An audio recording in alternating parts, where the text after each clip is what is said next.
to Women Making Moves, where we celebrate the moves that women are making. My name is Amy Pons, and I'm here today with the Mita Malik. Mita is a corporate change maker with a track record of transforming businesses. Her passion for inclusive storytelling led her to become a chief diversity officer to build end-to-end inclusion ecosystems across big and small organizations. In her very first book, Reimagine Inclusion, Debunking 13 Myths to Transform Your Workplace, Mita is saying all the quiet parts out loud of what holds us back from making meaningful progress in this work. Yes. Some of her myths include, I am all for diverse talent as long as they are good. And of course we support women. We just extended maternity leave. And these DEI efforts don't benefit me. My voice as white man doesn't count anymore. Each myth opens with a powerful story, and then she leads us with practical and actionable advice and tips on how to show up differently to work. It's a must-have resource for anyone invested in building more inclusive cultures. Wow, wow, wow. Mita, welcome to Women Making Moves. Amy, thank you for having me. So excited. I pressed pre-order about a month ago. Oh, thank you. Your book. Thank you. I can't wait, because these are the exact things that I heard as not only having exited the corporate world last fall, but I also led the Women's Employee Resource Group at my Fortune 200. So a lot of these things on the way out, especially the one is my voice as a white man doesn't count anymore. I had a lot of men coming to me and expecting my women's ERG to kind of fix their place. They're like, we don't know where we fit anymore. And there was this constant conversation between, do we as women fix it or does DEI fix it? Anyway, so I'm excited for the book. I cannot wait. I'm on pins and needles. Tell me about the moves that you're excited about making. I'm really excited about a couple of moves I'm making. The first one was a physical move I made a year ago from the city to a suburb of New Jersey. And so really trying to get my kids settled, who are 8 and 10, to the new neighborhood and friends and school and all of that. I'm excited about the book coming out, which has been a labor of love and a long time in the making. And then I think the final move I'm excited about making is just making moves to find more adult friends. That's a podcast conversation for another time. But all of a sudden, like, we have so many jobs in our life, and I look up and I think to myself, where's my community? Some of my closest friends don't live physically near me. And so that's actually why I really love LinkedIn as a platform to build community and conversation, because we all are craving and want connection. That's beautiful. And I do too. What's interesting is that LinkedIn has become my go-to. Not sure if this will resonate with you, but when I was in corporate, I didn't feel like I could use my voice the way that I wanted to use it. And I was constantly kind of getting a metaphorical hand slap, if you will, if I were to post more for women. But I've come to really love it because I say what I'm feeling now, and I share things that I'm passionate about. And at the end of the day, ultimately, I want all women to take that step forward. And that's what we're all here for. So, and that's my personal mission. So your book, there are so many things. I read your posts daily. I'm excited. I've been wanting to meet you for so long. One of your recent posts was a reminder for hard days. And talk to me about what inspired that post. I love the visual. I'm a big fan of infographics. What are those reminders for hard days? And how does that correspond with the 13 myths and how you approach your thought process as having been a chief diversity officer and the work that you're moving into now? Reminder for hard days. I mean, part of it is that we live in this world. I keep saying right now, I could order a Shake Shack milkshake and have it delivered on my phone while we're talking. I don't know. What do I want to eat? Right. We get what we want when we want it. And unfortunately, our children are being raised this way. We want things that are microwavable, 60 seconds or less. And while I love LinkedIn as a platform, I think there are many ills of social media, which I don't need to go into. We all understand, hopefully, what those are. But I love LinkedIn for teaching, educating, sharing, learning. And also, you can be having FOMO. You can be feeling like you were left behind. You can be feeling like you're not succeeding or achieving or accomplishing as much as the other person that you don't even know who's on your feed. And so the reminders on those hard days, one of the reminders is we are all at our own pace. We're not behind. We're right where we need to be. And one of the reasons I posted about that was because I wrote this book 4 years ago. It was such a journey to get it published. I am not an overnight success. Amy, I thought when I had an agent and I had this book, I'd get an auction. Do you know what an auction is for books? It's like everybody wants it. So all the publishers bid on it, right? And then you get the winner takes all and the winner gets your book. and you're bidding, like you're trying to bid up the price for the advance. And I had known a number of people who had gone through a bidding process. And I was like, oh, I'm going to have a bidding process. I had nobody wanted the book. I had rejection after rejection. And my friend, Lan Fan of Community of Seven, who I'd love for her to be on your podcast, she said to me, do what you're really good at doing. Continue to build community conversation, continue to storytell. The book deal will come.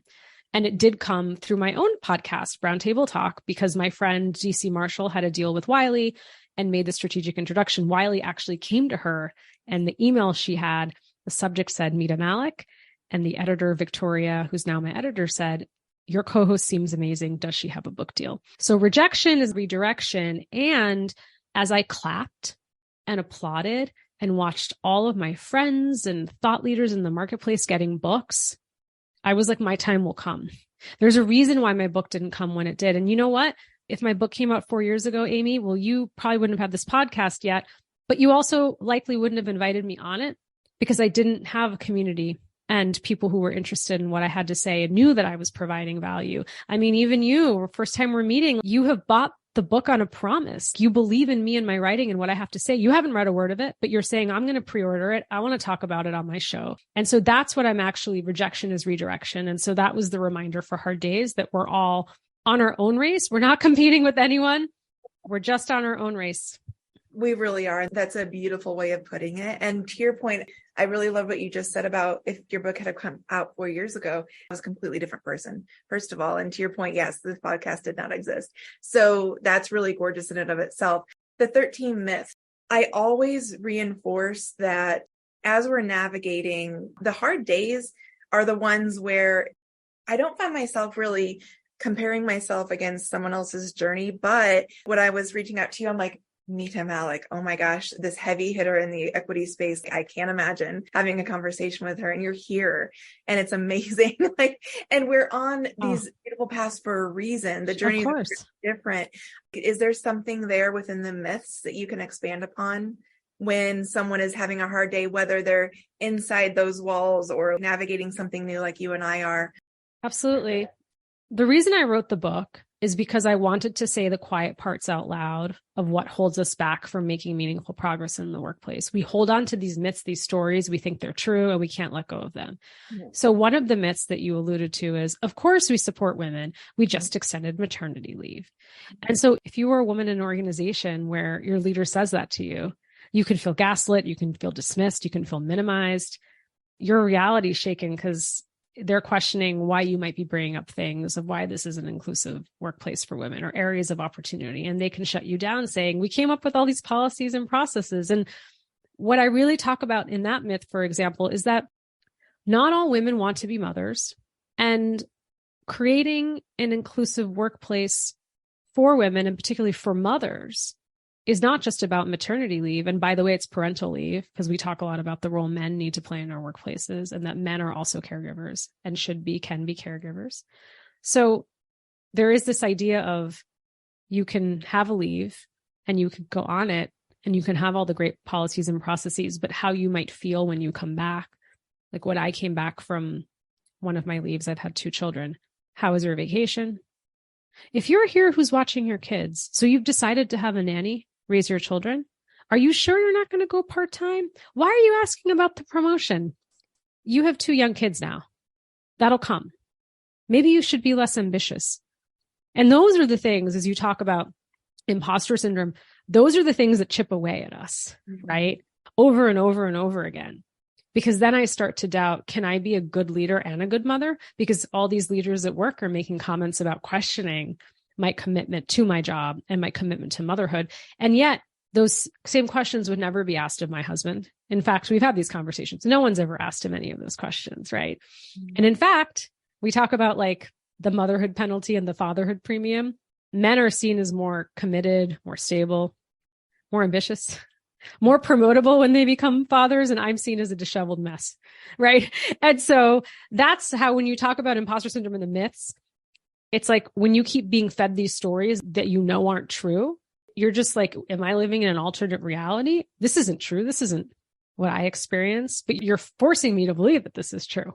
I love the example that you gave about maternity leave and being on vacation. So within my corporate organization in our women's employee resource group, what we did was we created a cohort for women that are returning to the workforce after a pause. We say a pause because it wasn't a break. It wasn't a vacation. Exactly. And there were things that were happening for these women that they felt less than coming back in if they had a question about something in their mind was basic and they were embarrassed to ask or things like that. And there were these assumptions and it's like, no, we need you back. Come back. And by the way, we're here. So we would pair them up with women that were happy to jump in without judgment. I have this question about Outlook or something like innocuous, and so it was like this really creating this safe space, especially for moms returning, especially after that leave. And there's been something, how fast the workplace moves. How can we catch you up in a way that feels very safe and valid? Yes. For you? I want to go through the actual 13 myths because I think they're exquisite. Ooh, okay. If that's okay. I love it. No, I'm excited. Let's do it. So myth number 1, of course I support Black Lives Matter. Why are you asking if I have any Black friends? Myth number 2, I always allow everyone to speak in meetings. Of course, I am an inclusive leader. Myth number 3, it's time to have some courageous conversations on race. Let's ask our employees of color to lead them. Myth number 4, I'm all for diverse talent as long as they are good. Oh gosh. I mean, we've all heard all of these. You take a breath and you need to pause. I do need to pause. Oh my gosh, about those first 4. Wow. Myth number 5, we protect the a-holes because our business wouldn't run without them. Oh my goodness gracious. It's like everything's upside down right now. It feels like the metrics and the numbers are all on top and humanity's at the bottom. And you're feeling that and people are seeing it. I've heard a lot from my many organizations, so-and-so got promoted. I can't stay here knowing that kind of person. Myth number 6, why are you asking for a raise? Your husband makes more than enough money. Myth number 7, we need more people of color in leadership. Let's launch a mentorship program. Myth number 8, of course we support women. We just extended maternity leave. We've touched on that one, of course. Myth number 9, these DEI efforts don't benefit me. My voice as white man doesn't count anymore.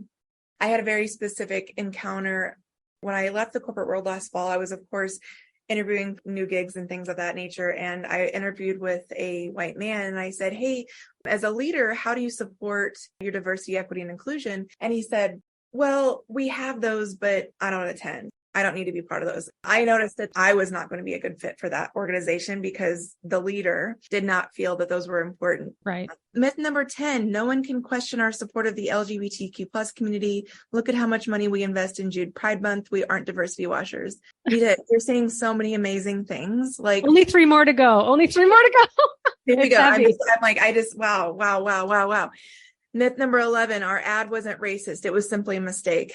Myth number 12, we aren't apologizing. They need to stop being so sensitive. Myth number 13, we can work from home now. The future of work is inclusive. So what comes next? Mita. Woo! Amy, you know what's really amazing? I think you're the second person that's read all the myths to me out loud. And that's really powerful. Like to hear what I put on paper that someone else is reading out loud and that it speaks to you. And that means a lot because that is why I wrote the book. I have like a visceral response over each of these because I've heard all these. I've been in corporate for almost 20 years and I don't suggest that it's only happening in corporate. However, I would say that these are alive and well in workplaces. And one of the things that really strikes home to me, number 13, the one I just read, we can work from home now. The future of work is inclusive. I would say yes. And what happened over pandemic is that a lot of people, especially women, design their lives the best, fit best for them. That now in 23, okay, now come back. And pendulum swing back. It's really interesting because I mentioned I wrote this book 4 years ago. And so when I added this myth in the last year, I actually debated whether I kept it in the way I did. And I did, because you know what? The world of work will never, ever be the same again since the global pandemic. And depending on the pendulum swinging, whoever you perceive to have the power, the employer or the employee, this will forever be a conversation because the companies right now who are mandating employees to go back 5 days a week, as soon as market dynamics shift, as soon as those employees who are not wanting that for their lives, it's not the way they want to design their lives, they will go find other options. And so this will be forever the conversation. And the one thing I want to say about this myth is that so many of us fell into how to work remotely. And by the way, I talk about in this myth, the different definitions: fully back in the office, fully remote, hybrid, flexibility. Those things are all different. I don't think we've defined them in large corporations. I don't think we have people really looking after this. We talk about things like productivity. No one's really tracking it or thinking about it. And we're also really startling when I included the research. So many individuals from historically marginalized communities prefer to work remote for all the reasons we might believe, whether it's caregiving, whether you're an individual with a disability, whether you're a Black employee who says, Asian, Hispanic, I'm tired of the level of microaggressions in work, or as we call them, everyday aggressions. I want to have the flexibility to work from home, to be in a hybrid or remote environment. So where does that leave us? That leaves us with the population who wants to spend less time in the office because of the office environment and what it might create. And then we have a group of individuals who always want to be in the office. And that's where I'm afraid we're going to end up with a two-tier system. In this country, when we're looking at individuals, again, who have the privilege to have these conversations, right? Because they're working in offices. And we then have location bias, proximity bias, who's coming in more often. We're sliding back 30 years to FaceTime in the office. So all of these things we have to be watching and accounting for. And they actually really impact all of this work we're chasing, trying to make to build inclusive cultures. And it feels like the senior leadership is listening and seemingly they hear it, they don't care. Mid-level folks from different organizations are coming to me and saying, here's what's happening. Like on the days I go into the office, it just takes a toll, mental, emotional, physical. And there's been spaces where all employees are able to give feedback, like in a blog type forum to senior leaders. But nothing's changing. Why is that? I think part of it goes back to, what do we as leaders fear? Where is this coming from? It's coming from a place of fear, lack of control, lack of power, lack of oversight, all those things. Because if you actually took a step back and if you and I were working together, if I actually had concerns about your output, let's have that discussion versus everyone needs to be back in the office, right? And I'll never forget when I first started my career, Amy, in corporate America, the big thing was when you graduated, promoted, and you got an office, right? You got the office. And of course, I was in that generation where they went into open space. So I never got the office. I was like, no, right? My own bias. I was trained. I was waiting for that office. That promotion was as much about the promotion and the money as about having my office where I could close my door and feel important. And those days are gone. And I think people have to realize that. And I think sometimes there's such a sense of loss of control in the world right now. There's so much that we can't control. And so then we go and focus on sometimes finding ways to get more control. And so if I'm a leader, let me make sure everybody's in the office because I feel like I can have more control and feel like I'm, surrounded by people. But I guess the real issue is like, what's the problem you're trying to solve? Because if you feel that your team is less productive, then facts, data, and see how you can work through that. But I think creating this storyline that nobody who works remote is productive and nothing is getting done isn't helpful either. It's not helpful. It's not true. Also, it's a myth. It's exactly. And that's why it's number 13. So full circle. Yeah. This is why it's a myth, because I was in that setting where over the pandemic, it was a record year. So productivity was actually not the issue. If there is actual truth about, is it the sprawling campus real estate? Is it the taxes of out of state, things, yes. If they got really truthful, depending on what workplace it is, about having people come back, to your point, the reason they're not saying that is because they meaning senior leaders, they were conditioned that you have to be on site to be absolutely quote unquote productive. So now they're in turn requiring that of today's folks, where especially you're looking at Gen Z millennials, that they're like, no, Gen Z is going to shift the world in big ways. And they're not, they're entering the workforce. And when it comes to how they work, where they work, who they work for, values are aligned. All those things are very, very top of mind. And leaders need to be really aware of that. Folks, you've heard Mita Malik go through a little bit of a mini deep dive. We'll use a corporate term, a mini deep dive of 2 myths out of the amazing 13 that I read just a few minutes ago. And again, I'm on pins and needles waiting for this book because I feel like already I just feel seen. And you're starting the bigger shift and movement into this conversation, because you're saying the things that are really hard and while someone's in corporate does not feel safe ever saying. So Yes. I want to thank you so much. What are some of the ways that, whether it be monetarily or otherwise, how can we as an organization community, how can we support you in the launch of Reimagining Inclusion? Please go pre-order today on Amazon. Amy, thank you for placing your pre-order. Please share the link with others and friends. Pre-orders matter a lot. I'm learning a lot about being a first-time author. So pre-orders matter a lot. And Why so do they matter so much? They matter so much for supply chain, right? To make sure that books aren't on back order for 6 months, but also to make lists like the Wall Street Journal bestseller list, like all of those lists. And I would like to see more women on those lists, including myself. So that's why pre-orders matter. They matter a lot. You will be on the New York bestseller list. Oh, thank you so much, Amy. You spoke truth to power. There you go. I spoke it out into the universe. Yes. We're manifesting. So pre-order Reimagine Inclusion. This will all be in show notes from Amazon, available 10/3. You can find Mita on LinkedIn, Instagram, and also quick shout out again about your podcast. I think it's exquisite. Thank you. Yes, my podcast with my co-host DC Marshall is called Brown Table Talk, part of the LinkedIn Podcast Network. We're about to go into season 7. We talk about all of the hard truths women of color face in the workplace, how we can go from surviving to thriving, and how allies can show up, step up, and do better in our workplaces.